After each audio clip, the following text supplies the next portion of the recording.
Volvimos en este formato inédito, sí, en vivo, esto va a ser vivo, pero vivo a full, ¿sí? Estamos de vuelta, estamos con los últimos invitados del día y del año. Un lujazo. ¿Sí? Como para cerrar con una intención de prueba de algo distinto. Sí. Y nada, lo que quiero, si te parece, presentarlos. Sí, formalmente presentar a cada rápidamente a cada uno, porque bueno, vale la pena que sepan quiénes son y qué hacen cada uno de ellos. La licenciada Silvia Cuevas es un colega de Paraguay, es docente de la carrera de Kinesiología y Fisioterapia de la Facultad de Ciencias Médicas de la Universidad Nacional de Asunción, ex residente e instructora de residencias y docente de posgrado de esa misma universidad. María Belén Ibáñez es licenciada también en Kinesiología y Fisiatría de la Universidad de Buenos Aires, ex residente del Hospital Santoyani, jefa de trabajos prácticos de la cátedra tuya con vos, Marcelo, de semiopatología quirúrgica en la UBA. Actualmente se desempeña como directora asociada del Hospital Juan Carlos Aramburu de Pehuajó, es kinesióloga de guardia de terapia intensiva y es una egresada de nuestra especialidad ya de hace unos años. El doctor Guillermo Scaglione es kinesiólogo fisiatra, es psicólogo además de ser doctor de la Universidad de Buenos Aires, es docente investigador SIGEVA CONICET de la Universidad Nacional de La Matanza, es par evaluador de CONIAU y miembro de la comisión de doctorado de la Facultad de Medicina de la Universidad de Buenos Aires, y el licenciado Oscar Altalef, profesor titular de Técnicas Kinésicas 2, es egresado también de nuestra casa de estudio, es kinesiólogo del área programática del Hospital Durán, kinesiólogo del equipo de tratamiento de dolor y cuidados paliativos del Hospital Alemán. Así que bienvenidos a todos, un lujo tenerlos, una variedad de regiones, de intervenciones y de áreas de desarrollo y de trabajo, así que creo que este tema da para hablar un poquito largo y tendido. Lo que decíamos en este tema, vamos a hablar de la resiliencia social, sobre todo, como gran eje, ¿no? Y bueno, creo que con 19 años de curso tenemos la espalda suficiente para darnos este espacio de reflexión, ¿no? Porque uno dice, bueno, ¿por qué si esto es traumato puro? Esto es fundamental, porque es como, me parece, nos vamos a parar de acá en más después de esta pospandemia. Nos va a ayudar algunos tips que nos van a dar los colegas y sobre todo en espacio de reflexión, ¿no? Y charlar. Esto inició hace un tiempo, venimos trabajando sobre todo con Oscar, Belén, Guillermo, después se sumó Silvia, en este tema, y un disparador fue la charla que escuchamos de una licenciada en enfermería chilena, que trabaja en España, en la Universidad Española, en un taller de medicina narrativa muy interesante, donde planteó este tema, bueno, y hay publicaciones. Poneme ahí está. Ahí, pues el tema técnico. Ahí tenemos un paper de referencia, que todo esto va a estar en el aula, como siempre decimos, en la bibliografía complementaria. Algo muy interesante, estos fueron los caídos, ¿no? Por eso nuestro grupo llamamos excombatientes, ¿no? La doctora Lorna Green, una de las tantas médicas que murió durante la pandemia, murió por burnout, ¿sí? Pidiendo ayuda y no la tuvo. Y en Estados Unidos esto provocó una fundación que logró hace poquito, ahora en este verano, promulgar una ley en Estados Unidos, ¿no? Que es la ley Lorna Green, que tiene que ver con la protección del profesional de salud, ¿no? En este tipo de situaciones donde ya en Estados Unidos se adoptó por ley la protección, no abandonar al profesional de salud, no dejarlo a la buena de Dios. Bueno, si te parece, Guillermo, te doy pie para que nos cuentes, en función de esto que dijo Marcelo, esto que titularon acá como distrés moral. Bien. Bueno, ¿cómo están todos? Un poquito antes de entrar con el distrés moral y a qué nos referimos, a mí me gustaría un poco hoy comenzar con una reflexión que se encuentra en una poesía de un griego, digamos, de Alejandría, que le escribió esta poesía que se llama Ítaca, la escribió más o menos en 1840 y se refiere un poco a una pregunta que siempre nos hacemos cuando uno está en la facultad, cuando uno está cursando una especialidad como ahora, cuando uno enfrenta un doctorado, pero sobre todo esta pregunta que uno hace a los alumnos, por lo menos yo como profesor titular, siempre hago esta pregunta a los alumnos: ¿por qué están sentados? ¿Por qué están mirando lo que están mirando? ¿Vinieron a buscar una licenciatura o vinieron a aprender? Y de esto trata este poema, que después se lo vamos a dejar también colgado, ¿no? Para que aquellos que lo quieran leer. Es un poema bastante cortito, pero se trata del viaje de Odiseo, ¿no? El viaje a Ítaca, ¿no? Ítaca, el lugar de sus nacimientos, sus amores, sus riquezas y sus poderes. No se trata del viaje, y tiene una epifanía, digamos, este héroe mitológico acerca de Zeus, quien le dice realmente que la isla de Ítaca no le va a dar ni poder, ni riqueza, ni todo lo que él ansía, sino lo que le va a dar todo esto es el viaje, este transcurso que hacemos todos los docentes de todas las facultades del país, de kinesiología y todos los posgrados, este viaje que hacemos, cuanto más largo, mejor. Cuanto más largo sea el viaje, porque este viaje largo es el que te va a permitir tener conocimiento, destreza, habilidad y competencia. No el viaje corto. El viaje corto realmente no te deja nada, porque es como llegar a Ítaca lo más pronto posible. Es como tener el papel vacío lo más pronto posible. Debemos hacer el viaje a Ítaca de la manera más lenta, porque es la manera como se aprende, es la manera donde, sorteando obstáculos, vamos a poder llegar a ser los profesionales de excelencia que siempre sostuvimos y por los cuales siempre hemos abogado, ¿no?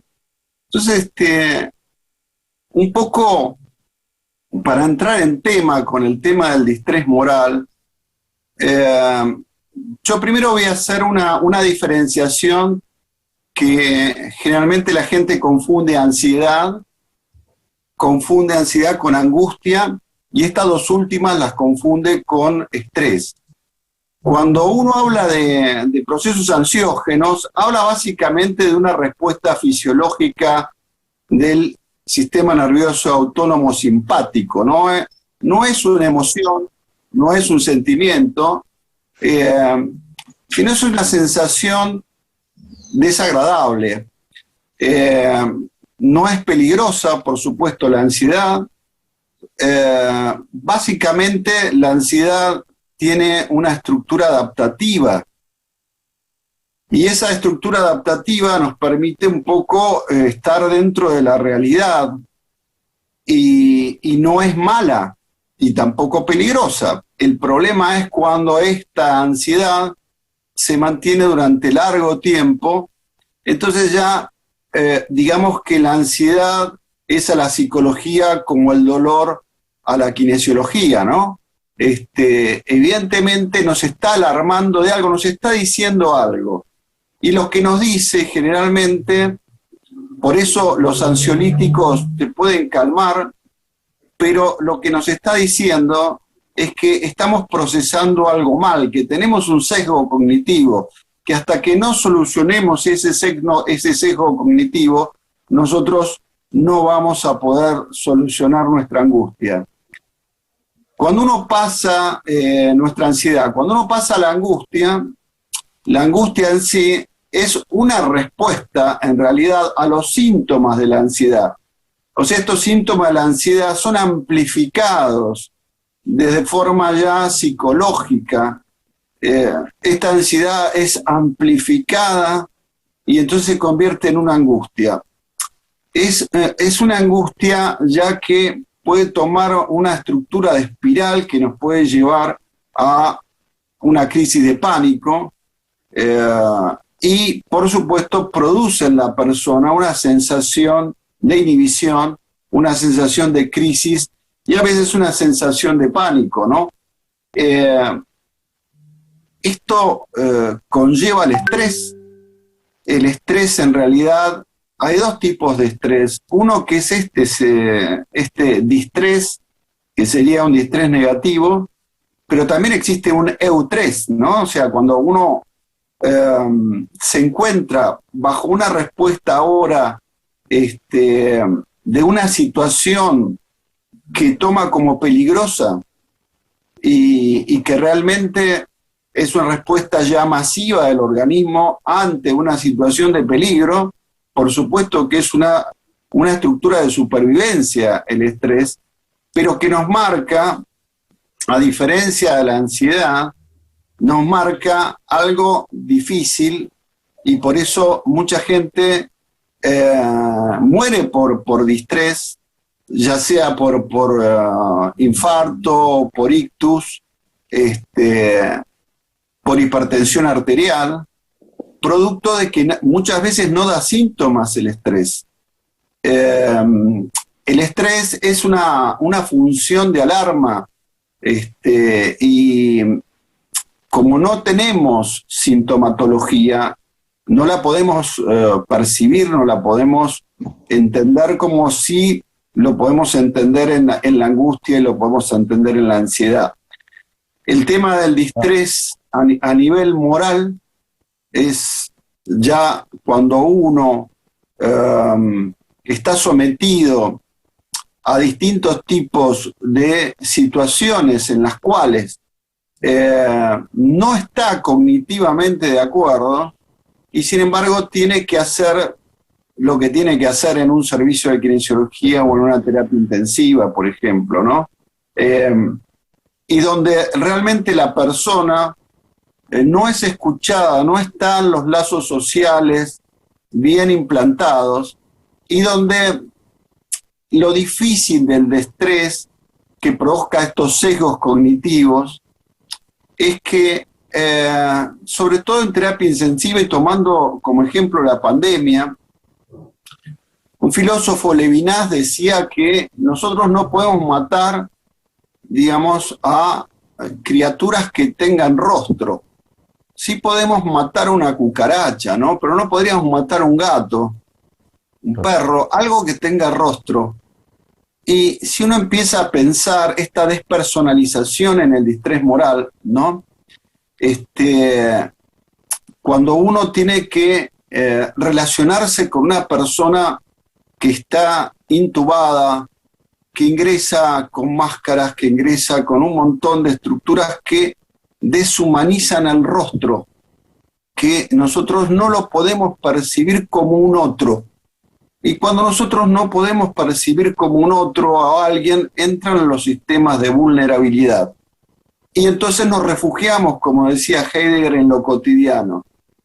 Pensando así, que refugiándonos en lo cotidiano, nosotros podemos llegar a vencer lo que pensamos que podemos decidir, pero no decidimos.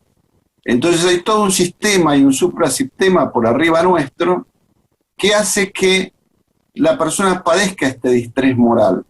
Este distrés moral en realidad aparece también con el tema de la ceguera moral, que es cuando uno simplifica todos los hechos a un estado tecnológico, a un estado de diagnóstico, y no solamente el distrés moral está en no ser escuchado o en las acciones que uno sabe que debería hacer, pero no las puede hacer porque tiene tanto limitaciones internas como externas. Y por otro lado, me parece muy importante que está en este trabajo de esta enfermera, que habla del coraje, ¿no? Del coraje que uno lo puede, el coraje moral, como algo que nosotros podemos llevar si rompemos las reglas. Esto que Foucault llamaba las resistencias, ¿no? En vigilar y castigar, en esto que la técnica avanza, pero avanza de una manera que nos quita las libertades y nos quita los poderes de decisión. Entonces es muy importante el tema del coraje, como han hecho muchos médicos españoles, a los cuales se le prohibía atender a un paciente porque no tenía una visa o porque no tenía un papel. Y muchos médicos dijeron igual. Discúlpame. Coraje moral, ¿no? Un poco a lo mejor a lo anterior que decías, en función de esa despersonalización y de esa tensión que a veces se vive, sobre todo en las unidades críticas, en las unidades cerradas, y lo que nos llevó a esta pandemia. Me parece a lo mejor que ahí, bueno, tenemos la experiencia de Belén, de Silvia, que nos van a contar un poquito cómo fue esas vivencias en esos terrenos. Me parece a lo mejor, bueno, si te parece le damos pie un poquito a Silvia que nos cuente su experiencia allá en Paraguay, cómo fue, y después Belén a lo mejor qué nos puede contar en su experiencia en la provincia de Buenos Aires dentro de una unidad de terapia, ¿no? Silvia, si te parece.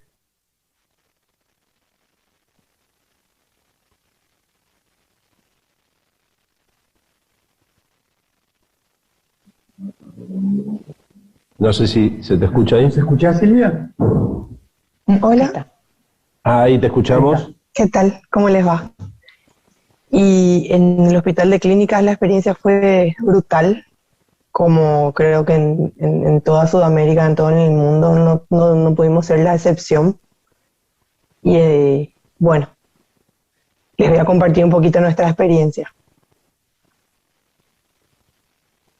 Y lo que queríamos saber, Silvia, era cómo tomaste vos en esta, digamos, discúlpame, Pablo, esta charla va a estar colgada, la charla ella entera. Sí, toda la charla completa. El servicio está en el campus, ¿sí?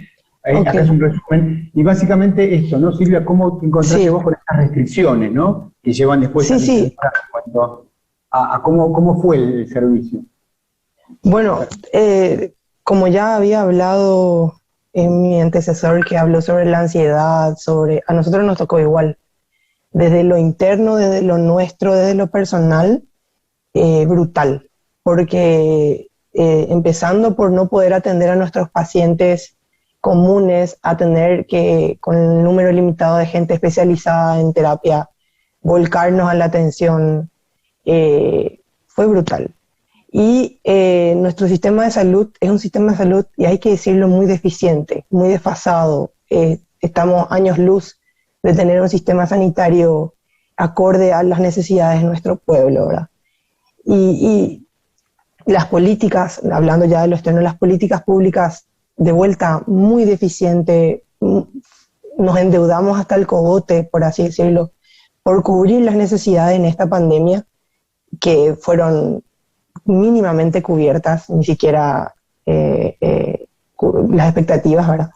Entonces, fue una batalla gigante, y desde esa parte externa, nosotros en el Hospital de Clínicas, con los pocos profesionales que teníamos a disposición, tuvimos que reorganizarnos, estudiar, aprender sobre desde los equipos de protección hasta sobre cómo teníamos que movernos en el hospital. Somos pocos, somos la mayoría docentes, entonces tuvimos que cumplir nuestro rol de docente y de asistente. Fue genuinamente brutal, ¿verdad? Las expectativas eran altas, la demanda era grande, y yo quiero decirles que en nuestro hospital no se sumó prácticamente ningún profesional. Tuvimos que hacer nosotros el trabajo, ¿verdad? Y Silvia, hubieron muchísimos conflictos, muchísimos. Sí. La idea ahora sería, Belén, si nos puedes contar algo específicamente ya en terapia, ¿no? El centro de la cuestión. ¿Cómo viviste vos desde dentro de la terapia? Bien, bueno, ¿qué tal? Buen día a todos. Bueno, nosotros, coincido con Silvia, lo pasamos bravo, la verdad, un poco también hablando de lo que dijo Guille y lo que dice la diapositiva. Yo personalmente, de hecho, soy una excombatiente y estoy actualmente en tratamiento psicológico para afrontar todo esto que me pasó. Yo empecé este año, que fue el más bravo, allá por abril, con pérdida de peso, alteraciones en el sueño, un estado de ansiedad que me llamó la atención y me llevó a la consulta. Nosotros acá en Pehuajó, que es una ciudad chica relativamente, tenemos 40.000 habitantes, tenemos un hospital municipal que es de baja complejidad. Para que se den una idea, no tenemos un servicio de terapia intensiva, así vamos a los fines de lo que es una estructura y una organización hospitalaria, y en esa terapia intensiva que tenemos, tampoco tenemos un especialista, un médico especialista en terapia intensiva, no tenemos intensivistas.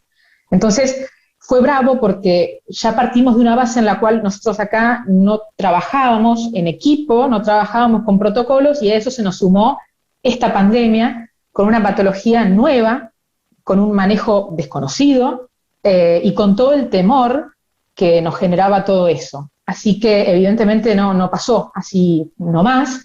Es algo que comparto con muchos compañeros médicos y bueno, kinesiólogo es otro, somos 2 kinesiólogos en toda la ciudad que saben manejar los respiradores, por así decirlo. Eso tuvo algo de positivo en la parte kinésica, que fue que elevó la función y la postura del kinesiólogo en la terapia intensiva, porque pasamos a ser lo más cercano al intensivismo. El manejo del respirador quedó en nuestras manos. Si bien no eran pacientes con distrés convencional, nosotros teníamos un manejo del paciente distresado, entonces pudimos, ayudándonos con la evidencia y también con la consulta constante con los colegas, sobre todo de los grandes centros, de Buenos Aires, de La Plata y demás, pudimos hacer un buen trabajo. Como dice Silvia, acá tampoco se sumó personal, el recurso humano es escaso, era escaso, y tuvimos un aumento, como dice ahí, en las tasas de abandono laboral, sobre todo lo vimos acá en enfermería. Al día de hoy, médicos, enfermeros y hasta kinesiólogos nos seguimos preguntando si realmente queremos seguir haciendo esto, si realmente queremos trabajar así.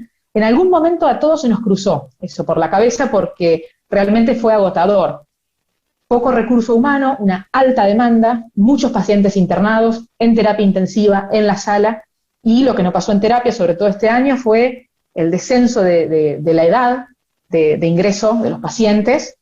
Y como hablaba con vos en algún momento, Marce, teníamos una tasa de mortalidad alta. Recuerdo una vez estar hablando con vos y vos me dijiste, de 10 que entran se mueren 10, y acá estábamos igual, llegábamos a un punto en el que decíamos, no estamos salvando a nadie, ¿no? Esta angustia moral, este distrés moral del que hablaba Guille, realmente nos pasó, ¿no? No sacábamos a los pacientes.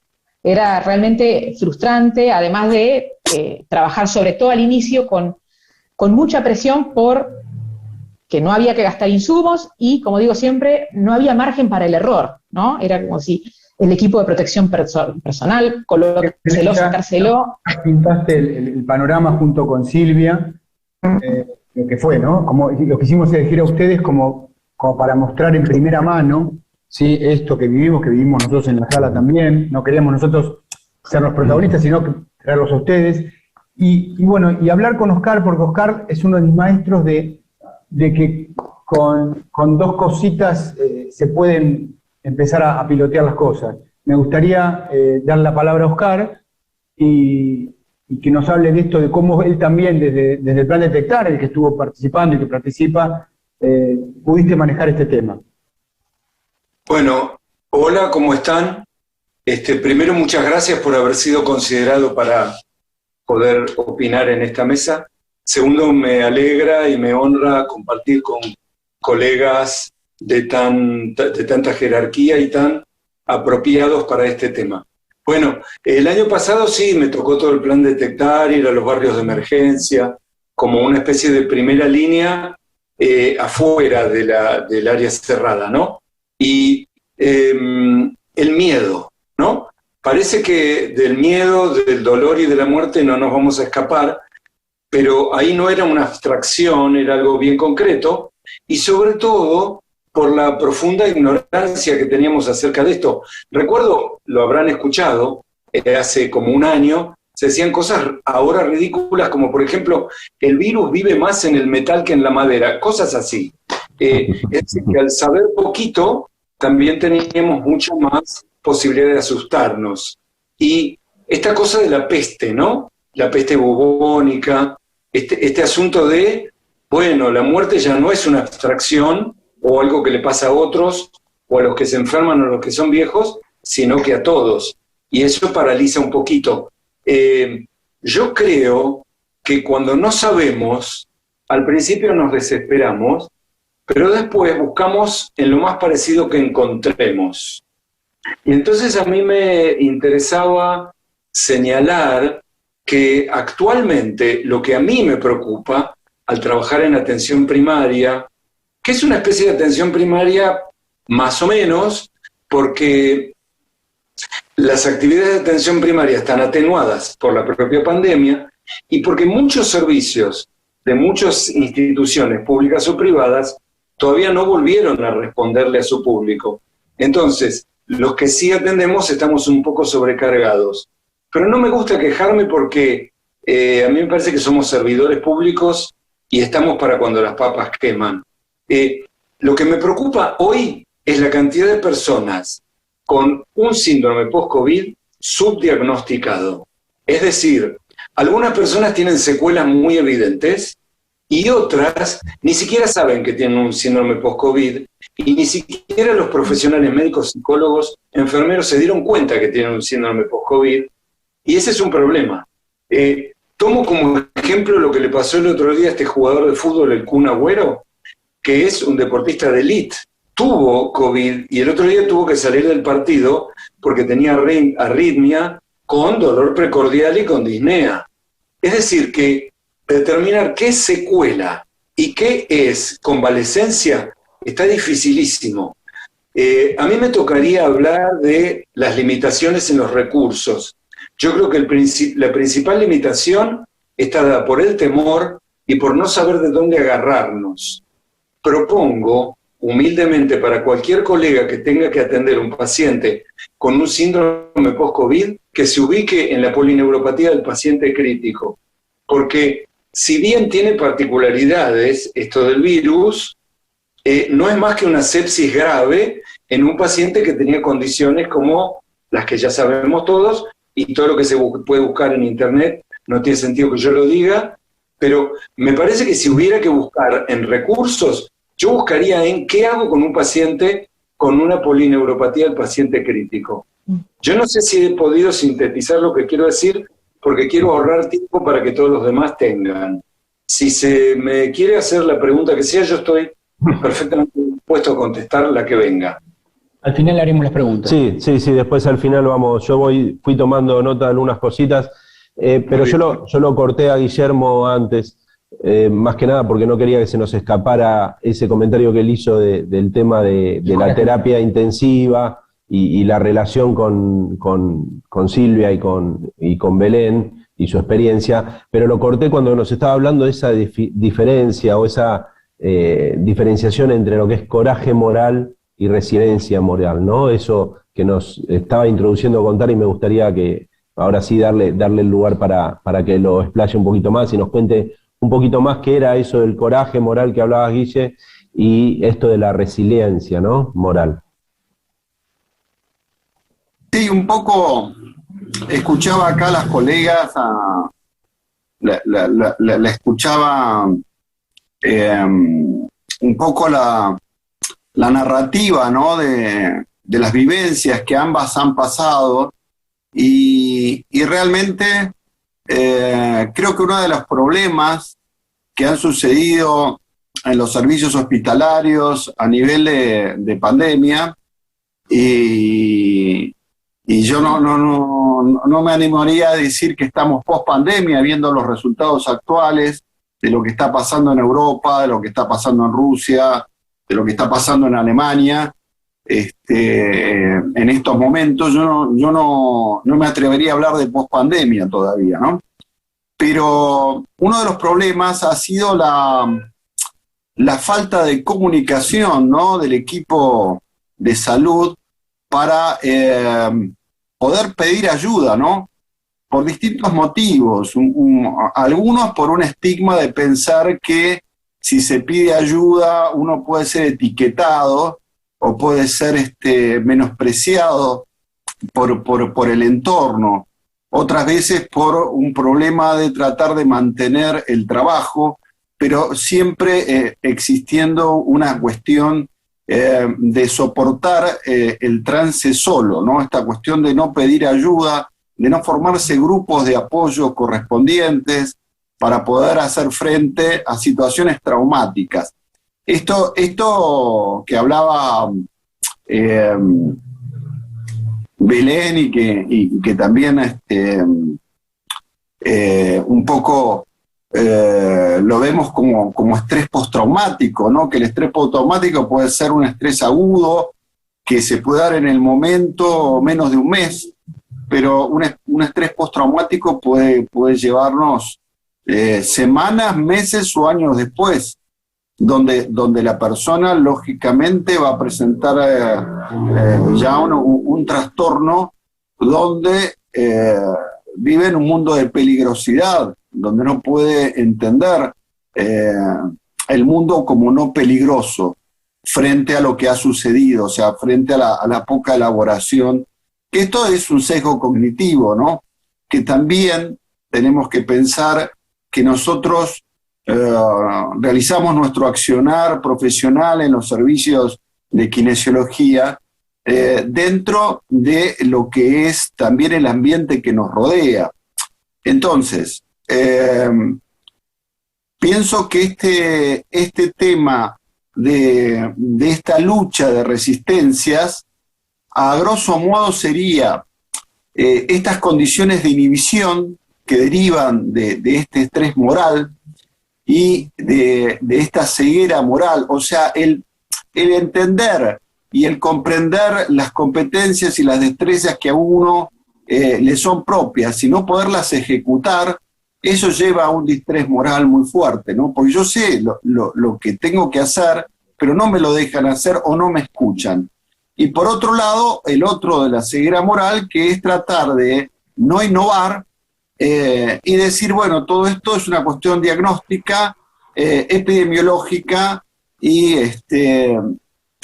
no tenemos que movernos de ahí. Entonces creo que la resiliencia de nuestro equipo, o sea, del equipo de salud, está en poder volver atrás, eso es lo que dice la palabra, ¿no? Resiliencia, que después fue traducida desde la biología, que es un cuerpo que se deforma y vuelve a tomar su misma forma después de haber sido deformado, ¿no? Entonces, el hecho de rearmarnos, de reinterpretarnos y de poder volver otra vez a hacer frente a situaciones, pero con una nueva interpretación, saliéndonos de ese punto emergente de trauma y pudiéndolo observar como si fuera un tercero, ¿no?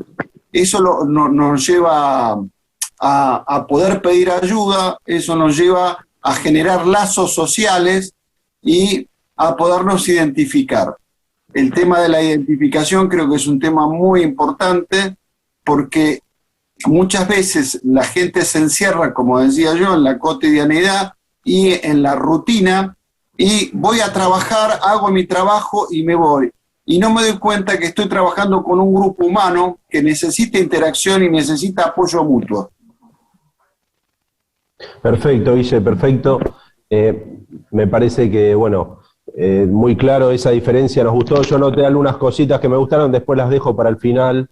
Le damos... Y volviendo a este ping-pong, ¿no? Hablar con Belén, que estuvo en primera mano en la primerísima línea de la trinchera, ¿no, Belén? ¿Qué pasa cuando la necesidad a veces te empiezas a acostumbrar a lo inaceptable, ¿no? El peligro de eso, ¿no? De empezar a acostumbrarnos a lo que no hay que acostumbrarse nunca.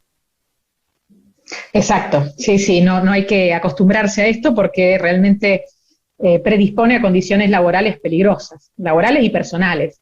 Yo ahora viéndolo desde la gestión, que siempre digo, ¿no? Es como verlo desde un dron, desde arriba al hospital, desde un punto de vista más global, y teniendo mucho diálogo, es lo que pretendemos desde esta gestión, con los jefes de servicio y también directamente con los profesionales. Estamos todavía en una fase de evaluación y diagnóstico de la situación.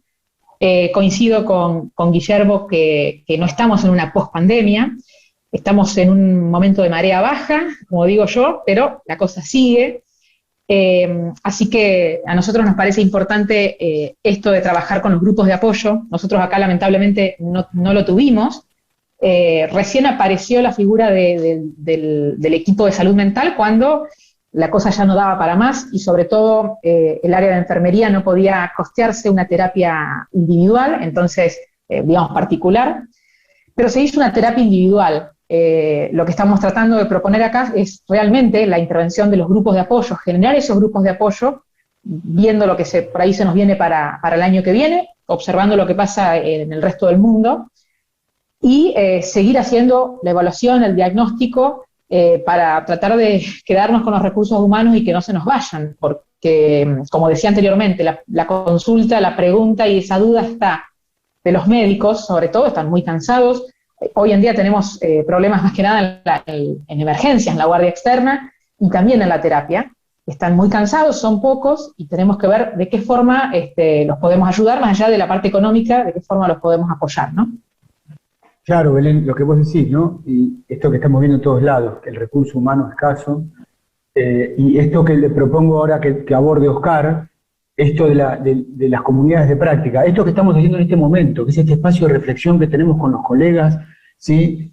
Para compartir este tipo de cosas, y estas comunidades que en las facultades estamos acostumbrados, la UBA es por excelencia una comunidad de aprendizaje y de práctica, lo tenemos en el ADN nosotros, ¿sí? Esto de juntarnos, desde el juntarnos a estudiar en casa, ahora juntarnos vía teleconferencia, esto es hermoso, de que estamos cada uno en lugares distintos, ¿sí? Y entender que es una herramienta más. No sé, Oscar, ¿qué podés aportar de este tema? Sí, yo estoy acostumbrado en los últimos años, tengo de profesión como 36 creo, y tengo como 30 de hospital de agudos grande, interviniendo en la sala, en clínica, en terapia intensiva, en la unidad coronaria, todo esto, y tengo unos 6 de atención primaria. En la atención primaria sale solo esto de trabajar en equipo. Hay una cosa que a mí me sorprendió muy gratamente, que todo el mundo te consulta por lo que sabes. Es decir, no está esta cosa de la orden, sino que siempre es interconsulta, siempre es pedir opinión. Y entonces es súper tranquilizador saber que no sabemos todo. ¿Por qué digo esto? Porque en los últimos tiempos yo veo con mucha preocupación que la atención de cualquier patología protocolizada crea una ilusión absolutamente falsa de certezas. Las certezas tranquilizan, pero nos alejan de la verdad. La verdad, y particularmente en esto del coronavirus, implica ignorar un montón de cosas. No las sabemos. Creer que sabemos nos mete en un lío que parecería que nos deja tranquilos, pero nos estamos alejando del único sentido que tiene nuestra profesión, que es que haya pacientes. Es entonces que no tengo ninguna duda que, pensando en términos de narrativa, a mí no se me ocurre otra forma de trabajar que es la de escuchar todo lo que dice un paciente y todo lo que no dice justamente cuando dice. Porque siempre un pedido señala y esconde. No esconde con mala intención, pero dice y deja de decir. Es decir, no siempre nos está pidiendo, sácame de este problema. A veces nos dice, déjame en este problema, que es donde me las rebusco para no desbordarme o no sé. Pero cuando somos muchos los que escuchamos y somos muchos los que nos escuchamos mutuamente, parecería un poco más anárquico, pero está mucho más cerca de la verdad. Es decir, yo propongo compartir, no estoy diciendo nada nuevo, pero intento decir que hay un discurso de horizontalidad en una estructura que es vertical, la medicina es una estructura vertical, nosotros también, pero pretendo horizontalizarla respetuosamente por el rol de cada persona. Esto es, no creerme que sé. ¿Vieron que Esculapio o Asclepio, según la mitología griego-romana, era semidios y empezó a resucitar? Porque era hijo de Dios con humano, o con humana. Y empezó a resucitar. Digamos que en términos no académicos se fue de mambo y Zeus le mandó un rayo y lo liquidó, como para decirle, no te hagas el loco. Nosotros somos igual de humanos que cualquiera, somos igual de vulnerables, pero a veces nos cuesta y nos sorprende que haya tanta gente del ambiente de la salud en el mundo entero que se murió con lo del coronavirus. ¿Por qué nos tiene que sorprender si somos humanos? Vulnerables físicamente, emocionalmente y todo. De manera que frenar un poco, compartir los saberes y los no saberes y aceptarnos como mortales. Yo diría que esta es una síntesis de lo que pienso. Perfecto. Sí, y está muy bueno, Oscar, lo que decís. Vos hablaste del grupo, del contexto del grupo humano, del trabajo en equipo. Me gustaría, Guille, si nos contás o nos metés un poquito en esto que tiene que ver con el ambiente sanitario. Belén recién habló de la gestión, ¿no? Y la mirada desde la gestión, el participar desde adentro, y a veces eso varía, pero esto del ambiente sanitario, ¿cómo se relaciona con esto que nosotros venimos hablando? Sí, yo pienso que el hecho de que nosotros, me parece interesante porque en esta charla tan linda que estamos llevando a cabo, no estamos respondiendo básicamente con definiciones, porque las definiciones cosifican, ¿no? Siempre ante lo que decía Platón, que el camino es la pregunta, y dentro de esta pregunta, la problematización de la pregunta, y no la definición que cosifica. Entonces yo creo que un poco lo que está pasando a nivel de hospitalario es que mucha gente está entrando en este postestrés por el tema de exposición prolongada, ¿no?, a situaciones traumáticas, el hecho de pérdidas, el hecho de perder inclusive las ganas de trabajar, perder esa pasión que uno tiene por lo que uno hace, que provoca tanto ausentismo y que tanta gente baje los brazos, ¿no? Entonces, desde la psicología y desde los grupos de apoyo, por lo menos lo que yo pude intervenir desde el Colegio de Psicólogos de la Provincia de Buenos Aires, del Distrito 15, nosotros tenemos el mindfulness, este tema de trabajar sobre la atención plena, con interés, con curiosidad y con aceptación, ¿no? Porque mucha gente está como la rosa de los vientos, ¿no? Está girando y como que perdió el norte, perdió sus puntos cardinales y necesita que se lo frene, necesita parar. Entonces, estos trabajos que envió Marcelo son muy interesantes porque hablan de experiencias donde los servicios hospitalarios, por ejemplo, habían colocado unas pegatinas de puntos rojos. Entonces la persona, cuando pasaba por un punto, tenía que pensar no tanto en el pasado y en el presente, sino en el momento que se está viviendo, con lo bueno y con lo malo, que eso es lo que tiene la vulnerabilidad, según lo que marca Miquel Seguró, ¿no?, en su último libro, Vulnerabilidad, que la vulnerabilidad es como un círculo imperfecto, ¿no?, pero que no se cierra, porque nosotros estamos abiertos a las cosas buenas y a las cosas malas. El hecho de las pegatinas de puntos rojos, por ejemplo, la persona cuando pasaba por ahí tenía que leer algunas consignas muy, muy breves y muy cortas, pero sobre todo respirar, sobre todo darse cuenta dónde estaba. Piensen que la persona frente a una emergencia COVID está permanentemente que no sabe a qué hora va a comer, no sabe qué día es, no tiene contacto, ha perdido el contacto con su familia, ha perdido el contacto consigo mismo. Entonces, el hecho de que ahí sale otro tema también, ha conmovido a la compasión moral, ¿no? Y la compasión moral uno la puede resumir en tres partes, ¿no? Uno la puede recibir en, como decía Oscar, ¿no?, tener tiempo para escuchar, ¿no? Principalmente, hablar con el paciente y sobre todo tocar, acariciar. Nosotros trabajamos mucho con el cuerpo y es muy importante el contacto físico. Cuando una persona se siente acariciada o tocada de alguna forma, aunque sea una palmadita, eso ayuda a la humanización. Eso ayuda a que uno pueda interpretarse de otra manera. Y yo creo que vivimos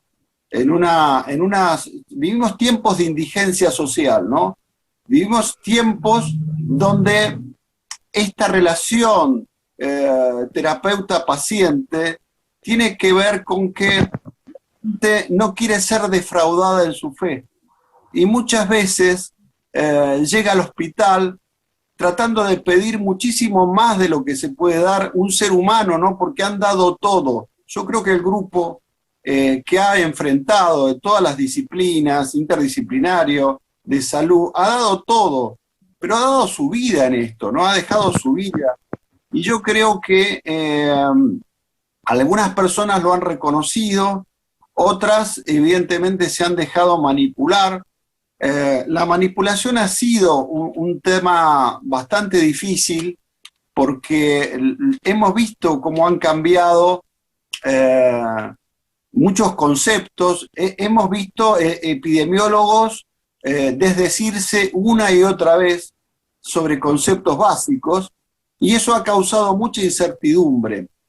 Entonces, un poco para finalizar, por una cuestión que veníamos charlando con Marcelo, que un poco uno se preguntaba cuál es la técnica de manipulación básica, donde vemos que tenemos que hacer esta resistencia que decía Foucault, de hacer valer nuestros valores y nuestros principios, a pesar de un bombardeo sistemático de determinados intereses, ¿no? Pero sin entrar en esta cuestión, lo que se ha usado, que nosotros sabemos que se ha usado, es una técnica de los 80 que se llama ventana de Overton, donde uno puede partir de un impensable. Yo no voy a hacer referencia por cuestiones éticas a los temas específicos de pandemia. Voy a poner como ejemplo cómo de repente uno puede partir de un impensable, como por ejemplo el canibalismo, ¿no? Uno dice, bueno, el canibalismo es algo terrible, ¿no? Es algo que es algo tabú, ¿no? Entonces, ese es el primer paso. ¿Cómo paso yo de lo impensable a que sea un poquito más puesto en juego esto? Bueno, tengo que pasar a radicalizar lo impensable. Entonces, basándome en la ciencia sagrada de la libertad de expresión, llamo a unos científicos, y los científicos, a través de los medios de comunicación, nos explican que estas son técnicas que han existido, que realmente le damos un poco de cabida. Entonces, después que los científicos hablan y vemos hablar grandes debates sobre qué fue el canibalismo, aparece lo aceptable. O sea, pasamos de lo impensable a lo radical, de lo radical a lo aceptable, pasar a de la tolerancia a la intransigencia, al uso de eufemismos, o sea, estas palabras que un poco edulcoran, ¿no?, la barbarie. Por ejemplo, ya no usamos canibalismo, usamos antropofagia, y después usamos antropofilia, y después a los que se oponen a esta idea los llamamos antropofóbicos. Entonces ya pasamos a lo aceptable. Y después, lógicamente, de lo aceptable pasamos a lo sensato, ¿no? Promoción de ideas por parte de algunos que empiezan en los medios a proclamar la defensa de la libertad de consumo, ¿no? Se oponen a la libertad de las minorías que quieren hacer canibalismo y no pueden. Y una vez que tenemos lo sensato de lo impensable, del tabú, pasamos a lo popular. Entonces ya los medios comienzan a hablar de forma abierta. Hay figuras que dicen que tienen antropofilia, figuras donde hay defensores que humanizan, pasan a las redes, se presentan como víctimas, digamos, y esas víctimas son vertidas en series son vertidas en canciones, y entonces una vez que tenemos estos colectivos armados, pasamos a la política donde se legalizan. Yo un poco yendo a eso, Guille, que estás diciendo como cierre, había notado algunas cositas que se fueron desarrollando en el transcurso de la charla. Algunas cosas que se fueron repitiendo, un poco esto que estás cerrando vos. Pero bueno, no sé, Marcelo, si te parece, estamos en tiempo casi Bien. de cierre, Sí, si sí. te parece como para ir cerrando Un punteo ¿no? un par de ideas. Les dejamos La verdad unos que es un papers tema que da que para lean. muchísimo, Sí. da para mucho más. El tema de esto del soporte social en la calidad del sueño, tenemos como para que lean los colegas, después el que esté interesado, ¿no? Ujú. Va a estar en el campus, hay una experiencia muy linda en China. Esto que decía Guillermo, cuando el profesional sanitario tiene la oportunidad de compartir experiencias, lo que hablaba Belén, Ujú. ¿sí? Lo que hablaba Oscar, Silvia con su trabajo, esta mayor conexión y trabajo en equipo baja el riesgo de burnout. Ujú, ujú. Y esto, ¿no? Otro artículo muy lindo que muestra esto, cómo los grupos de discusión de médicos o de profesionales de salud mostraron una reducción del distrés, incluyendo la despersonalización. Despersonalización que, como decía Guillermo, ocurrió. Yo cuando voy a la sala voy todo disfrazado. O sea, no me ven la cara. Ujú, ujú. Es terrible que me digan los pacientes, ¿quién es usted? Claro. ¿El que vino cuándo? ¿Sí? Ujú. Entonces, y más, Belén, ni te cuento, donde ya el paciente, como decía Guillermo, tiene la cara cubierta por un montón de aparatos. Sí, O sea, sí, es sí. un no, nadie, un NN que trata a otro NN, ¿no? Ujú, ujú. Pero bueno, para no irnos, creo que el tema es dejar sembrada la semilla, como hacemos esto en el curso, en muchas cosas, Sí. de esta resiliencia moral colectiva, ¿no? Que como dice Belén, dijo Guillermo muy bien, este cuentito no terminó. No, coincido plenamente en que no estamos en una pospandemia, coincido en esta situación de que a lo mejor, como dijo Belén muy claramente y muy gráfico su pensamiento de decir, bajó un poco la marea, pero es verdad lo que dice Guillermo, donde si miramos a Europa nuevamente, estamos viendo ese resurgir y esa inestabilidad. Y yo creo que esto nos lleva a algunas cositas que anoté y que tiene que ver con esto último que decía Guillermo, ¿no? Y que dijo Oscar. Oscar habló también del temor, del desconocimiento con que nos enfrentamos en un primer momento, y esto que Guillermo nombraba al final, que yo lo tomo como esa intoxicación de información, pero esa intoxicación de información a veces hasta premeditada, malintencionada, bien intencionada, no entremos en ese detalle, pero sí como arriando para cada lado, ¿sí? Donde hay información que no se sabe bien de dónde sale, a dónde quiere llegar, o por lo menos eso es lo que se busca, ¿no? Entonces, ese tema que repercute en esta sociedad, y por otro lado, algo que también nombraba Guillermo, el tema de este cansancio, este abandono, este desgano que se ve en la gente, decir, bueno, ya está, abandono largo, ya no me importa nada, el ausentismo, el no querer ya ser parte del trabajo. Y me parece que bueno, son todos disparadores que nos arrojaron y que nos encuentran ahora, y yendo un poco a lo que dijo Belén y a la mirada de la gestión, es con lo que tenemos que trabajar. Claro, o sea, yo esto apuntaba los que estamos en gestión,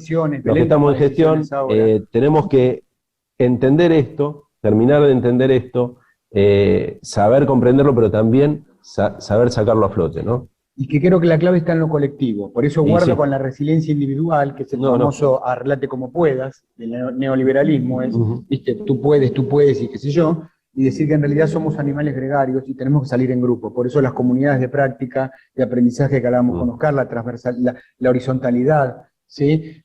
Esto cuando se diseñó con la licenciada Cuevas en Paraguay, el servicio, que no tiene que salir de un solo lado, ¿sí? Esto tiene que ser transversal, horizontal, porque es la forma que los estudios han mostrado que funciona, ¿sí? La resiliencia moral debe ser colectiva, no alcanza con la individual. ¿Sí? Y me parece bien, me parece, bueno, ya estamos un poco en tema, y me gustaría cerrar como empezamos, ¿no? O sea, yo busqué ahora el poema que nombraste, Guillermo, lo encontré, es un poema que lo leí así un poco muy por encima ahora, pero me parece que es un poema que habla muy claro de la importancia del camino y no de tanto del destino. ¿Sí? Me parece esto que vos hiciste referencia para empezar, cierra y encuadra un poco todo esto que queremos hablar, esto que hablábamos fuera del aire antes de salir, y la verdad que me parece que es un poema que vamos a plasmar en la página. Sí, de para hecho que los quede, libros que mencionó Guillermo, te lo vamos a todo. robar para ponerlo para toda la gente. Así que, si te parece, agradecemos. No se vayan porque no vamos a despedir los 6. Sí, ¿sí? los invitamos al cierre formal del curso. Les agradecemos, primero ante todo, les agradecemos haber participado de esta locura. Porque, este experimento que hicimos es técnico. Rubén está transpirando, que no te puedo pensar. Rubén creo que bajó 5 kilos. Bajó 5 kilos y perdió 10 años de su vida en estos 40 minutos. Porque la gente no sabe lo que es el backstage de esto, no tiene ni idea. Sí, no. La verdad que fue complicado.